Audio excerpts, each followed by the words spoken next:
Nell'ottobre del 1974 si sarebbe tenuto il 55° Salone dell'Automobile di Torino, uno dei saloni automobilistici annuali più popolari d'Europa, dove i costruttori di tutto il mondo potevano mettere in mostra le loro nuove creazioni, dalle auto stradali alle supercar fino ai prototipi. Qualsiasi cosa era ben accetta. Questa 55ª edizione includeva alcune vetture straordinarie, come la Maserati 4 porte secondo, una splendida berlina di lusso, la Lamborghini Urraco P300, una versione migliorata di questa supercar disegnata da Gandini, e la nuova sportiva stradale di Alfa Romeo, l'Alfetta GT. Ma tra le auto esposte ce n'era una destinata a diventare un grande successo. Avrebbe vinto il campionato del mondo rally più volte e sarebbe rimasta nel cuore degli appassionati anche decenni dopo la fine della sua produzione. Questa è la Fiat 131.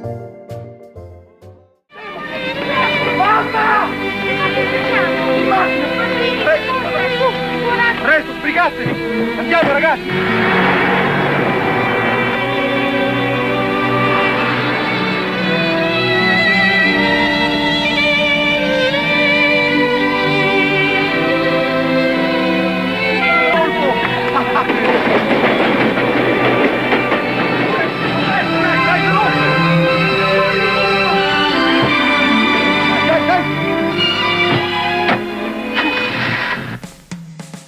La Fiat 131 venne lanciata nel 1974 ed era una berlina pensata per permettere alla famiglia media italiana di ottenere un'auto di medie dimensioni a un prezzo più accessibile.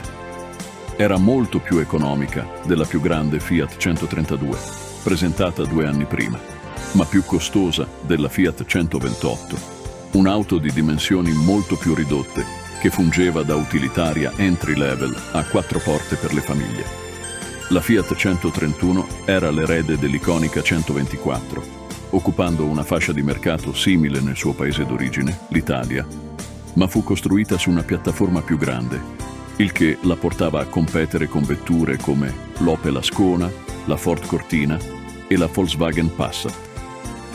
Ma qualcosa che la 131 aveva e che le sue concorrenti non potevano vantare, era quel fascino tutto italiano, un aspetto evidenziato dal fatto che l'auto venne pubblicizzata come la 131 Mirafiori, un chiaro riferimento allo stabilimento in cui veniva prodotta. In June 1975, the outspoken gentleman from Car Magazine carried out an exhaustive comparison between the 2 best-selling family saloons in this country and the Fiat 131 Mirafiori.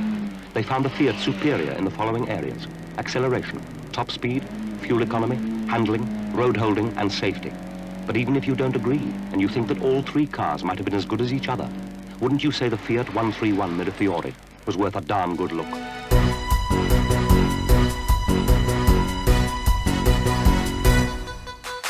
Questo semplice design a trazione posteriore con motore anteriore e linee squadrate era bellissimo. Nonostante la sua posizione più accessibile nel mercato, riusciva a offrire un design elegante ma semplice, frutto del centro stile Fiat, declinato in diverse varianti di carrozzeria. La prima, naturalmente, era la berlina a 4 porte, disponibile in diversi allestimenti. Il modello base era la normale, che condivideva le stesse ruote della precedente 124 e presentava finiture interne essenziali, con un singolo faro quadrato per lato.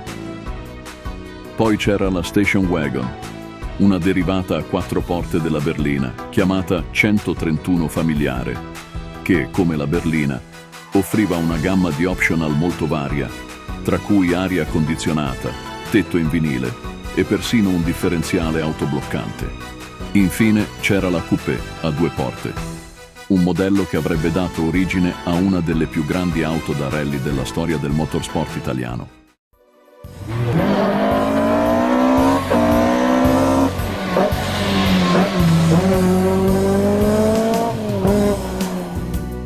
Nel 1969 Fiat acquisì lo storico marchio italiano Lancia.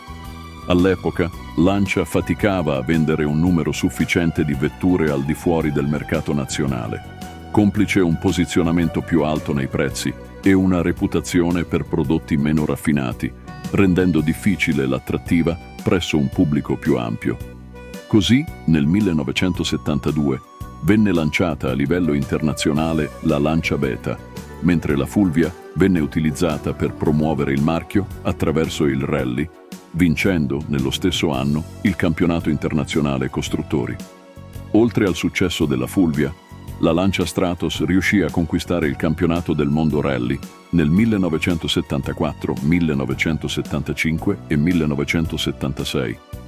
Tuttavia, sebbene queste vittorie avessero portato molti appassionati a seguire il marchio, le auto che dominavano il rally non erano accessibili alla maggior parte del pubblico e la Beta, che necessitava di maggiori vendite, stava rapidamente guadagnando una cattiva reputazione per la scarsa qualità costruttiva e problemi di ruggine.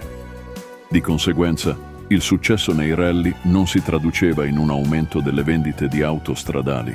Per questo motivo, nel 1976, Fiat decise di ritirare Lancia dal mondo dei rally e di sostituirla con un'auto più vicina ai modelli di produzione in serie, la Fiat 131 Abarth, un'auto che avrebbe promosso meglio la gamma stradale, essendo direttamente derivata dalla più accessibile e di massa Fiat 131 Coupé. La Fiat 131 Abarth era perfetta. Il suo design la rendeva grintosa e stilosa, ma era anche incredibilmente bilanciata per la guida su sterrato, grazie alla struttura in fibra di vetro e alluminio progettata dalla leggendaria Bertone. Ma ciò che la rese davvero speciale fu il contributo di Abarth, l'iconico marchio sportivo italiano che non ha bisogno di presentazioni e che fu il vero protagonista di questo progetto rallistico.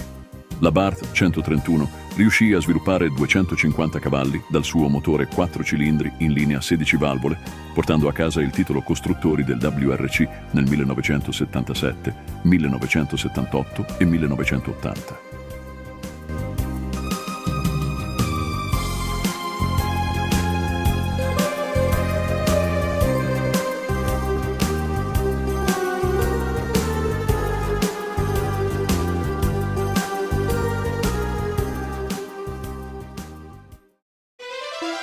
La Fiat 131 inizialmente montava un robusto motore 4 cilindri in linea a valvola in testa, disponibile nelle varianti 1.3 litri e 1.6 litri, entrambe dotate di carburatori doppio corpo da 32 mm. Il 1.6 litri erogava 75 cavalli, una potenza adeguata per la berlina leggera che pesava poco meno di 1000 kg. Nel 1978, con il restyling della seconda serie, venne introdotto il motore doppio albero a camme in testa, DOHC di Fiat, precedentemente utilizzato sulla versione da rally sviluppata da Abarth. Le cilindrate andavano da 1.3 litri, utilizzato sulla Super Mirafiori, fino a 2 litri, riservato al nuovo allestimento di punta, la 131 Racing in Europa e la Brava negli Stati Uniti, dove debuttò. Il 2 litri di OHC sviluppava 115 cavalli, permettendo un'accelerazione 0-100 km/h in 9,5 secondi. Il restyling introdusse anche le motorizzazioni diesel da 2 litri e 2.5 litri, fornite da Sofim. Questi motori furono messi alla prova nella maratona Londra-Sydney del 1977, dimostrando un'affidabilità eccezionale. Grazie alla loro robustezza, le versioni diesel della 131 divennero particolarmente apprezzate dai tassisti di tutto il mondo.